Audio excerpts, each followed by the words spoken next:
પૃષ્ઠફળ ઘનફળની તૈયારી કેવી રીતે કરવી? પૃષ્ઠફળ ઘનફળ, હા, મેથ્સ નું ઈ ચેપ્ટર છે અને એમાં ગુણભાર પણ વધારે જ હોય છે. 13મું ચેપ્ટર છે આઈ થિંક. હવે 12મું થઈ ગયું.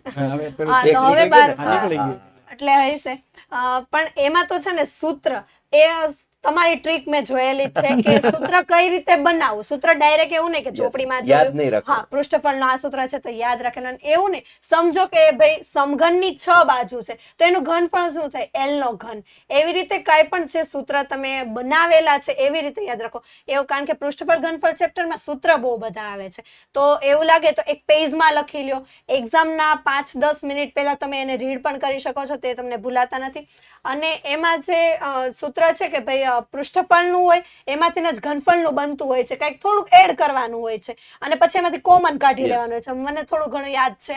હા, એટલે એવી રીતે જે સૂત્ર તમે બનાવીને યાદ રાખો. એવું નહીં કે ગોખી જ લેવાનું કે આ જ સૂત્ર છે, આ જ સૂત્ર છે, એમ કઈ યાદ જ નહીં રહેતો. અને જો યાદ રહેશે ને તો કોઈ પણ એક નંબર ભૂલાઈ જાય.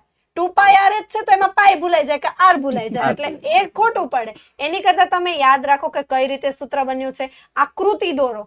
તમને નળાકારનું પૃષ્ઠફળ નથી યાદ આવતું તો આકૃતિ દોરો કે ઉપર πr², નીચે πr², નાનું πrh. એવી રીતે પણ તમે યાદ રાખી શકો છો. યસ, વેરી કે ગુડ. એક તો કેવું પડે કે વરસ થઈ ગયું છે, આમ કોમર્સ લીધું છે હસ્તીએ, બરોબર છે, આગળ કોમર્સ લાઈનમાં એમને જવાની ઈચ્છા એટલે કોમર્સ લીધું છે, પણ તેમ છતાંય ચેપ્ટર આટલામાં હતું સાહેબ એ પણ યાદ છે અને એને કેમ કરવું એ પણ યાદ છે, બરોબર છે. એટલે ખૂબ સરસ રીતે આપણે મૌલિકતાથી યાદ રાખીએ અને લખીએ અને પરફોર્મન્સ આપીએ, ક્યારેય ખોટું પડતું નથી. પણ